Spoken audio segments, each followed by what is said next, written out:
Pasar motor listrik Indonesia itu lagi rame-ramenya teman-teman. Banyak banget brand yang masuk ke sini dari berbagai macam harga dan juga jenisnya kayak gimana.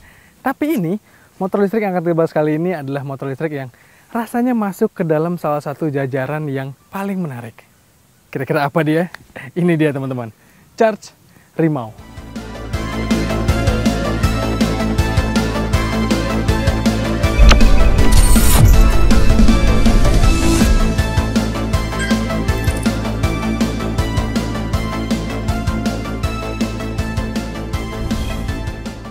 Sebelum kami jelaskan kenapa motor ini menarik teman-teman, mari saya ceritakan dulu soal Charge Indonesia. Mungkin kalian asing ngedenger namanya, karena saya pun jujur pertama kali denger namanya, saya kira ini bukan brand motor listrik, tapi brand untuk penyedia jasa pengecasan motor listrik, mungkin ya baterai segala macam. Tapi ternyata enggak, mereka itu memilih untuk menjual dan juga ada program yang unik nih. Tapi sebelumnya, Charge itu memang low profile banget. Secara umum, dia mungkin dibanding rival-rivalnya agak kurang gencar untuk urusan promosi dan juga marketing.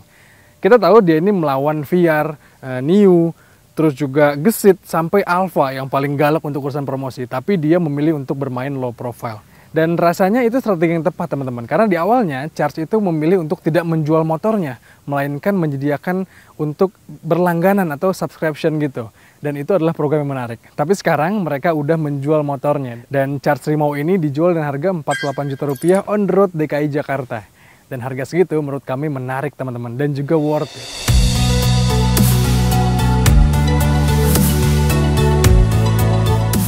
Pertama teman-teman kita bahas secara desainnya dulu nih. Motor ini memang secara tampilan cukup unik dan juga menarik.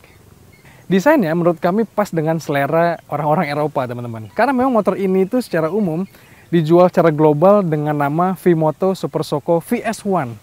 Yes, bener banget. Charge Indonesia itu membawa V-Moto ini ke Indonesia dan juga di rebate sedikit nih. Ada logo-logo Charge walaupun logo V-Motonya tetap di sini ada. Pertama kali melihat motor ini, desainnya cukup unik dan sesuai dengan selera Eropa banget. Gak heran kalau Pecco Bagnaia pakai motor ini di pedok Ducati. Oh iya, menariknya motor ini tuh punya dimensi yang cukup gambot. Panjang total dan wheelbase-nya lebih panjang dari NMAX. Tapi untuk urusan lebar dan tingginya sih, ya masih lebih besar NMAX ya. Charge Rimau atau V-Moto Super Soco V1 ini cukup ikonik tampang mukanya. Model lampu utamanya yang seperti mata ini tampak berkarakter dan matching dengan model stang telanjangnya. Sedangkan tapak samping, penggunaan pelek ring 16 di depan dan 14 di belakang membuatnya tampak jenjang dan berotot. Ayah, kami juga suka sekali dengan model rangka yang terekspos dan pelek belakang seperti ini. Membuat kesan maskulinnya kental dan motor tampil sangat. Nah, karena tadi kami bilang dimensinya itu proper teman-teman, cukup gambot. Jadi rasa motor ini tuh kayak bawa motor Matic 150 cc kurang lebih. Nih, tinggi saya 175 cm dan motor ini rasanya ergonomis banget nih buat saya. Nah, untuk teman-teman ojol dan pelanggan setianya pasti suka nih hal ini, yaitu posisi boncengannya. Yes, Charge Rimau ini punya jok penumpang yang besar ukurannya dan posisi duduk yang ergonomis. Selain itu, ada pula rack di belakangnya yang ngebuat kita jadi gampang untuk bawa-bawa barang. Nah lanjut, ini bagian yang menurut kami menarik teman-teman dari Charge Rimau ini. Motor listrik itu biasanya hadir dengan karakter torsi yang buas, yang agresif di tarikan bawah. Makanya tuh agak endut-endutan atau agak jerky gitu. Tapi enggak di Charge Rimau ini teman-teman. Motor listriknya ini diplot dengan karakter yang linear, yang smooth. Kita kayak bawa motor CVT ini tuh rasanya. Jadi dibuka gasnya secara spontan pun, respon mesinnya itu cukup linear, jadi nggak langsung ngejambak, nggak langsung ngeluarin semua torsinya yang sampai gede banget. Dan itu adalah poin positif di motor ini. Charge Indonesia sih sebenarnya nggak beberin spek mesinnya dengan detail. Tapi dari saduran kami di kanal resmi V-Moto, motor ini pakai motor listrik berdaya 3500 watt dan torsi tembus 165 Nm. Nah, yang menarik adalah motor ini tuh siap melaju sampai 95 km per jam. Gak ada lagi tuh ceritanya motor listrik gak bisa nyalip atau pelan sendiri di jalan raya. Dan asiknya top speed yang tinggi kayak gini ngebuat kita jadi lebih fleksibel dan pastinya aman di jalan sepi. Nah, lanjut teman-teman, bagaimana dengan baterainya? Baterainya nggak disimpan di dek kayak motor listrik yang biasa yang kecil-kecil gitu ya. Tapi disimpan di bawah bagasi sini dan ngebuat akomodasinya memang agak sedikit terpangkas. Tapi menariknya, ini tuh disimpan dengan rapi banget teman-teman. Mungkin kalau kita buka nggak bisa ngelihat ya, karena ketutup kompartemen ini nih. Tuh, baterainya disimpan di sini. Ada 2 buah baterai yang dipinjemkan ke kita sekarang. Tapi kalau kalian beli, dapatnya 1 baterai doang. Dan kalau kalian berlangganan, dapatnya 2 baterai pastinya.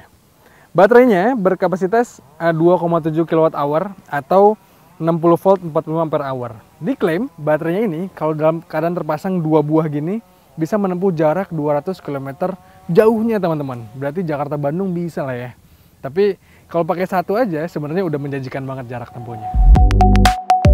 Charge Rimau dilengkapi dengan portable charger yang bisa dipakai untuk ngecas baterai di rumah. Kami tes di rumah dengan daya listrik 2200 VA, ternyata tak jadi masalah. Meski dalam keadaan listrik terpakai untuk alat elektronik lainnya.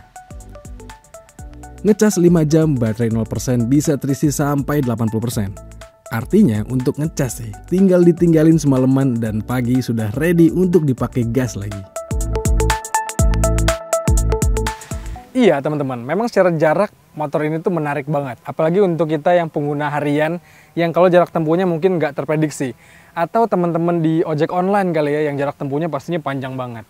Motor ini bisa menjanjikan untuk secara jaraknya. Bahkan kami ngetes teman-teman, 1 baterai, waktu tersisa 20% di instrumen clusternya, kami gaspol terus sampai habis total, ternyata dapat jarak 21 km. Dan kecepatan maksimalnya ternyata nggak dibatasin, masih bisa sampai 40 km per jam. Jadi motor ini di titik darah penghabisannya pun masih tetap bisa kuat dan bisa tetap menyajikan jarak tempuh yang cukup jauh lah, cukup fleksibel.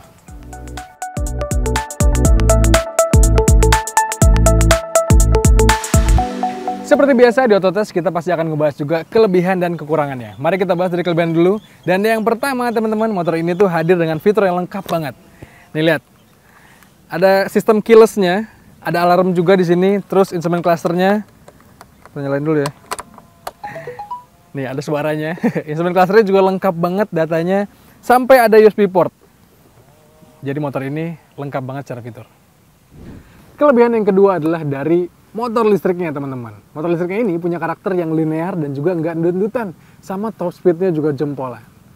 Kelebihan yang ketiga adalah motor ini tuh hadir dengan hub motor listrik yang menarik banget, disimpan di tengah sini dan konfigurasi peleknya juga kayak gini.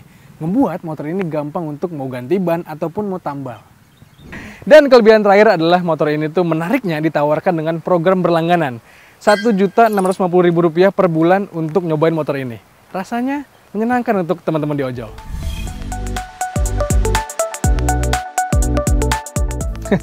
Maaf teman-teman, habis kita bahas kelebihannya tadi, tiba-tiba hujan. Makanya ini agak basah nih. But anyway, kita sekarang bahas kekurangannya. Dan dari yang pertama dulu. Build quality motor ini sebenarnya bagus banget teman-teman. Tapi sayang ada sedikit detail yang miss nih. Kayak misalnya lampu sen, harusnya tuh dia kalau kita geser ke kiri atau ke kanan gitu ya, di tengah-tengahnya bisa kita pencet untuk mematikannya. Tapi ini enggak, harus kita geser lagi. Dan itu agak-agak kikuk sih makanya. Udah gitu, kayak yang tadi standarnya itu terlalu rendah, jadi agak kurang enak kalau udah pakai handling.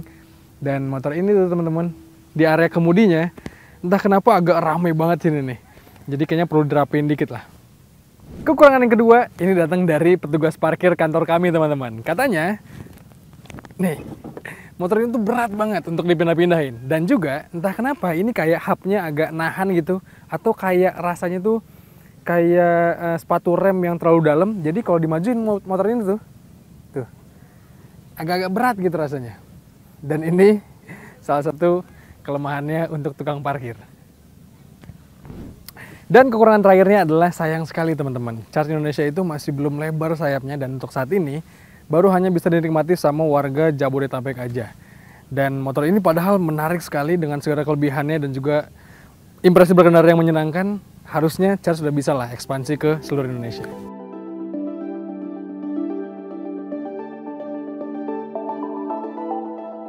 Well, Charge Rimau ini jelas menarik sekali. Secara pengendalian dan impresi berkendara, motor ini terasa natural, bak motor matic kelas 150 cc.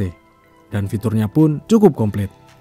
Belum lagi, jarak tempuh dan top speednya pun terasa pas untuk motor tempur harian. Yang tak kalah menarik adalah dari paket yang ditawarkan oleh Charge Indonesia.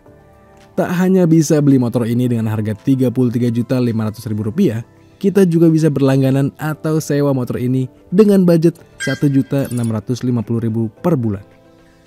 Menurut kami ini adalah paket yang menarik untuk teman-teman ojek online. Atau untuk kita-kita yang jarak tempuh penggunaan motor hariannya jauh. Jadi bisa irit anggaran rumah tangga dan juga bisa selamatkan alam dengan motor zero emission. Keren kan? Yes teman-teman, kurang lebih seperti itu ulasan kami soal motor ini. Menurut kalian gimana? Kira-kira apakah dengan harga yang 48 juta itu layak buat dipinang motor ini? Atau dengan harga langganan 1,650 itu pun menarik untuk mengambil Charge Rimau ini? Coba kalian sampaikan pendapat kalian di komentar di video kali ini. Dan seperti biasa jangan lupa untuk baca ulasan lebih lengkapnya di kanal Detik Auto.